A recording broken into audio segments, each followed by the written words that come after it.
Hello everybody, welcome to UPSC class में। हम लोग करंट अफेयर्स को कंटिन्यू करते हैं। So defence acquisition council was news DAC DAC. इसे हेड कौन करते हैं? यूनियन डिफेंस मिनिस्टर, जो कि अभी हमारे राजनाथ सिंह जी। एंड 2001 में इस्टेब्लिश हुआ था। इसकी highest decision making body in ministry of defence for procurement, modernisation, capital acquisition for Indian armed forces. अब इंडियन आर्म्ड फोर्सेस का क्या मतलब है? इसका मतलब है army, navy, air force and Indian coast guard. तो जो and another term related that comes AON, यानी एक्सेप्टेंस ऑफ नेसेसिटी। तो जो यूनियन डिफेंस मिनिस्टर हैं वो देते हैं AON, यानी एक्सेप्टेंस ऑफ नेसेसिटी, कि ये चीज़ें प्रोक्योरमेंट करनी है या दे आर नेसेसरी एंड क्या क्या अमाउंट उसके लिए फिर अलॉट होता है। अभी ऑफ लेट इसका फोकस सबसे ज़्यादा मेक इन इंडिया पर है। अब इंडियन कोस्ट गार्ड और नेवी में क्या फ़र्क है? तो दोनों पानी से रिलेटेड हैं, but coast guard is for maritime security, coastal zones, exclusive economic zone, territorial waters, या जो भी मैरीटाइम फिशिंग और ये सब चीज़ों पे कोस्ट गार्ड का ज़्यादा फोकस रहता है। नेवी इज़ फॉर ओवरऑल जो सेफ्टी है नेशन की, ओशंस में या फिर वॉरशिप्स या ये सब चीज़ों में नेवी का रोल रहता है। ठीक है, फिर हम आते हैं कि कौन कौन सी चीज़ अप्रूव हुई हैं। तो आर्मी के लिए एयर डिफेंस ट्रैक्ड सिस्टम, जिसके अंदर real time air defence control होगा, आर्मर्ड पियर्सिंग टैंक, एम्यूनेशन, फिर हाई कैपेसिटी रेडियो रिले, जिसके अंदर फेल प्रूफ कम्युनिकेशन इस्टेब्लिश हो पाए, धनुष गन सिस्टम, जो कि टारगेट को इंगेज कर सकते हैं longer range with greater accuracy, runway independent aerial surveillance system surveillance के लिए, एयरफोर्स के लिए medium transport aircraft and S-400 long surface to air missile, जो न्यूज़ में, जो कि रशिया से लेनी है।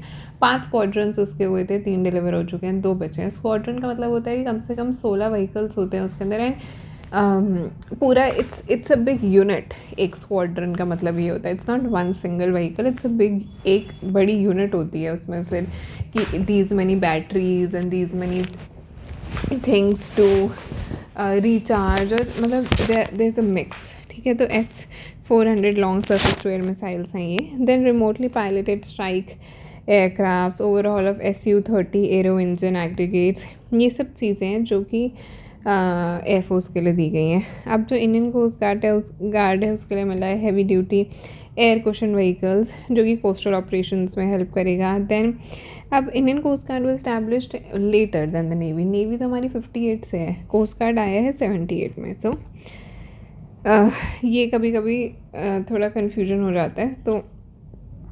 तो जैसे high seas, maritime zone protection, इस सब में कोस्ट गार्ड है, navy is not for this. अब stem cell therapy for autism, इसके बारे में जिक्र था। तो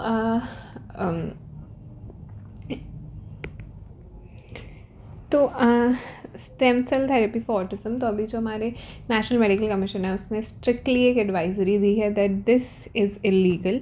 स्टेम सेल कोई रूटीन ट्रीटमेंट नहीं है कि आप हर चीज़ पे चला दोगे। एंड ऑटिज़म, मतलब this application is a very evolving and it's a very developing field.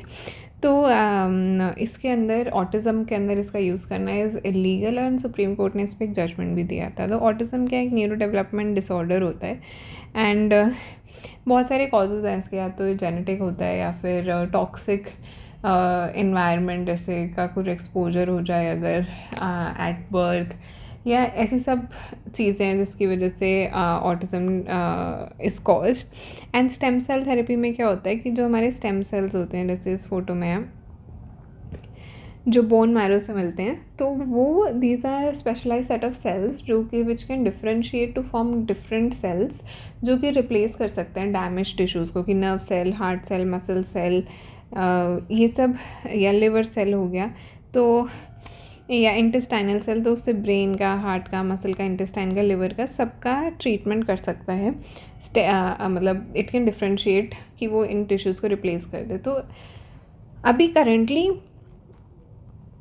32 disease ही हैं जिनके लिए स्टेम सेल का यूज़ जो है वो इंडिया में सैंक्शनड है, विच इंक्लूड्स जो भी हमारे ब्लड कैंसर्स, लिक्यूमिया, बहुत सारे अलग अलग प्रकार के, एंड ऑल अदर कैंसर्स, या कोई ऑटो इम्यून कुछ डिजीज़ हैं, उन सब में स्टेम सेल का use is allowed, not in कि आप ऑटिज़म और हर चीज़ में कर लो. It is a developing field but not कि यू कैन यूज़ इट, क्योंकि इसके बेसिस पे बिकॉज इट्स एक्सपेंसिव ऑल्सो, तो लोग बेसिकली ब्लफ करने लगे फिर और लोगों को इसके नाम पे.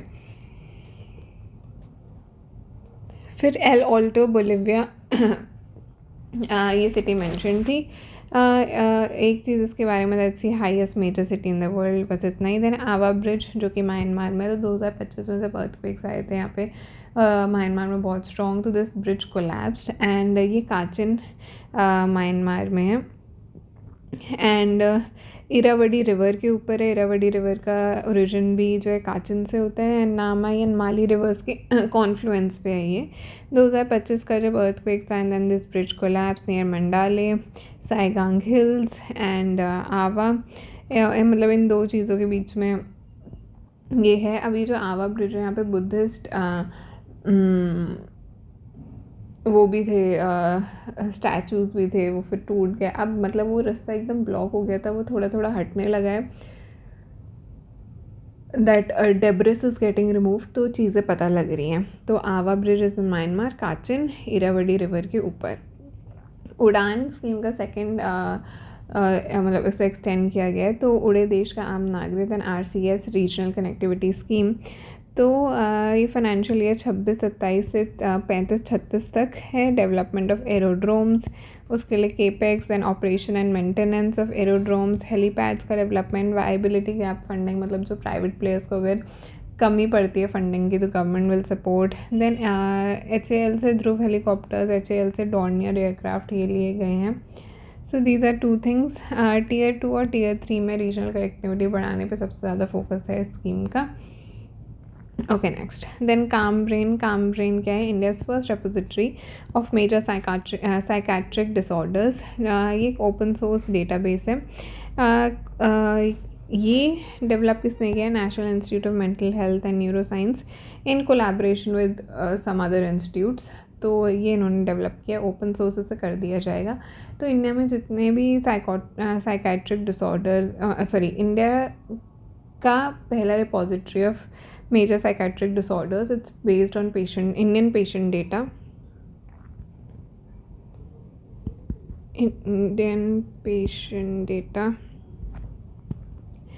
तो bipolar, dementia, schizophrenia, addiction, OCD, and it is also linked, मतलब this database is also linked by repository of stem cells. तो bipolar, dementia, schizophrenia, addiction and OCD. तो ये 2 चीज़ें हैं जो कि मतलब ये 5 डिसऑर्डर्स हैं जो इस काम ब्रेन रिपोजिटरी में हैं. अब Kaveri Godavari link project was mention. तो क्योंकि कावेरी रिवर की ड्राइंग के बारे में मेंशन था, तो गोदावरी जो इंद्रावती बेसिन से, तो उससे है कि हम पानी भेजेंगे कृष्णा रिवर, फिर कृष्णा से पेन्नार, देन कावेरी बेसिन्स में. तो तेलंगाना, आंध्र प्रदेश और Tamil Nadu, the states will benefit from this. तो Godavari and Kaveri linking river, Godavari Brahmagiri hills. ठीक है. अब ठीक है, आगे चलते हैं. IVRFT क्या है? This was also mention, immigration visa foreign and registration tracking. So this was in news. Then हाँ, ये टर्टल्स वाला इम्पॉर्टेंट है. तो गल्फ़ के अंदर 1 मिनट. हाँ, तो गल्फ़ के अंदर ना बहुत सारे मरीन फ्लोरा एंड फौना है विच आर इम्पॉर्टेंट. तो उसके बहुत सारे कुछ कीवर्ड्स मेंशन थे. पहला hawksbill sea turtle, critically endangered है, नेस्ट करता है अलॉन्ग द गल्फ कोस्ट. तो 7 स्पीशीज़ हैं सी टर्टल्स की majorly. Leatherback, green, loggerhead, hawksbill, olive ridley, Kemp ridley and hatchback. अब ये गल्फ कोस्ट के पास है. इंडिया में कहाँ मिलता है? Andaman and Nicobar and Lakshadweep islands में. अंडमान एंड निकोबार में और कौन सा मिलता है? लेदरबैक टर्टल मिलता है. Leatherback is largest of all the sea turtles. ठीक है, तो leatherback turtle and hawksbill sea turtle. अब डुगोंग की बात करते हैं. तो डुगोंग क्या है? Dugong is world's second largest population जो है वो उसकी गल्फ़ में है आफ्टर ऑस्ट्रेलिया. तो डुगोंग वैसे हैं क्या? सी काउज हैं, मरीन मैमल्स हैं, सी ग्रास खाते हैं, क्यों ज़रूरी है? क्योंकि ये सी मीडोज़ को मेंटेन करने में हेल्प करते हैं, बिकॉज ये ग्रेज करते हैं। तो सी काउस प्रोटेक्टेड हैं शेड्यूल 1 में। हाँ, marine mammal, sea grass closest किसके हैं? ये एलिफेंट्स के, एंड मनातीस उनके क्लोजेस्ट हैं ये। And the Wong conservation reserve कहाँ पर है? ये है तमिलनाडु में। एंड इंडिया में कहाँ मिलते हैं? तमिलनाडु के पाक बे में एंड गल्फ ऑफ मन्नार में। तो सबसे लार्जेस्ट पॉपुलेशन ऑस्ट्रेलिया में, सेकेंड लार्जेस्ट गल्फ में, तो डुगोंग वहाँ मिलते हैं। देन कोरल्स के बारे में, कोरल्स इनवर्टिब्रेट्स हैं, वर्टिब्रेट्स हैं, इनवर्टिब्रेट्स हैं, सिंपल। अब एक सेकेंड, ये देखो यहाँ ये श्रीलंका का ये इलाका, ये तो यहाँ से अगर हम चलें तो ये इधर हो गया पार्क स्ट्रेट, एंड देन ये जो भी इलाका है ये यहाँ से यहाँ, ये जितना भी इसके around you will be able to find. अब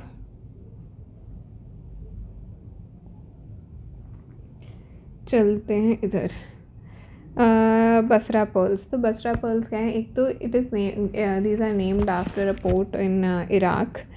तो बसरा पर्ल्स एकदम प्रीमियम वाले पर्ल्स होते हैं ना, जो देखकर एकदम आपको क्रीमी जैसे लगेंगे, बहुत अलग ही शाइन होती है। बट ये एकदम ऑयस्टर्स के अंदर बनते हैं, गल्फ़ में पहले मिलते थे, अब नहीं मिलते हैं क्योंकि जब से जापानीज़ कल्चर्ड पर्ल्स आने लगे मार्केट में, तो ये इंडस्ट्री कोलैप्स कर गई। And they used to get form without any intervention from humans.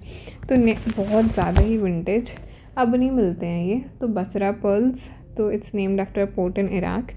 Then of शोर एंड ऑन शोर फील्ड्स की बात करें तो ऑफ शोर जो होते हैं वो हैं जो लैंड पे हैं, तो they have easy access to land infrastructure and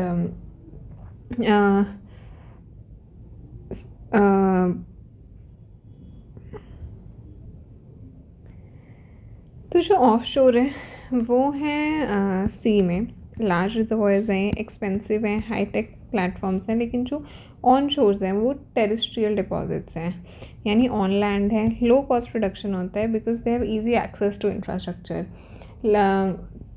तो जब भी हम ये जैसे जितने भी अभी फील्ड्स की बात चल रही है, so they are majorly a mix of शोर एंड ऑन शोर।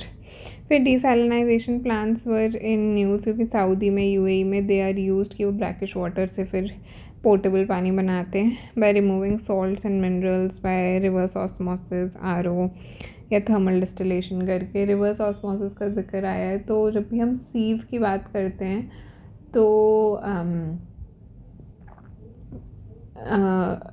वाटर फिल्ट्रेशन और ये सब चीज़ों पे फोकस आता है। फिर यूएन कंपनसेशन कमीशन ने कुवैत को दिए थे $54.2 बिलियन। अब ये क्या है यूएन कंपनसेशन कमीशन? तो जब 1991 में गल्फ़ वॉर हुई थी तो उसमें पानी गल्फ़ वॉर में ऑयल स्पिल हो गया था। अब वो गल्फ़ वॉर क्या थी कि इराक ने कुवैत को इन्वेड किया था वहाँ के ऑयल को आई करते हुए, एंड तो यूएस लेड कोएलिशन ने कुवैत को लिबरेट किया था, जिसका नाम था operation desert storm. And Iraqi oil जो, अब इसमें हुआ क्या था कि जो यूएस की वाटर लैंडिंग्स को प्रिवेंट करने के लिए इराक ने पर्शियन गल्फ़ पे ऑयल जमा करना पूरा शुरू कर दिया था, and they were dumping oil there. And इसी सब चक्कर में वहाँ पर oil spill occurred and fires भी बहुत लगी थी। ठीक है, देन अरेबियन ऑक्स की बात करी गई है। तो अरेबियन ऑक्स क्या है? एक एंटीलोप है एंड वल्नरेबल है, ऐसा दिखता है अरेबियन ऑक्स। एंड 1972 में एक्सटेंट हो गया था। अब इसको रीइंट्रोड्यूस फिर किया गया सऊदी में, इज़राइल में, यूएई में, जॉर्डन में। एशियाटिक चीता की बात करें तो एशियाटिक चीता तो बहुत कम है दुनिया में, ईरान में ही है, वो भी गिने चुने से, क्रिटिकली इंडेंजर्ड हैं ये। इंडिया में है एशियाटिक चीता? नहीं, हमारे में अफ्रीकन चीताज़ हैं, उनको भी ट्रांसलोकेट करके इंट्रोड्यूस किया गया। तो एशियाटिक चीताज़ नहीं, अफ्रीकन चीताज़। अब अरेबियन लेपर्ड, तो अरेबियन लेपर्ड का है ओमान में, यमन में, and it's the smallest leopard species Arabian leopard. अब WTO की जो मिनिस्ट्रियल कॉन्फ्रेंस 14 जो कि कैमरून में हो रही है,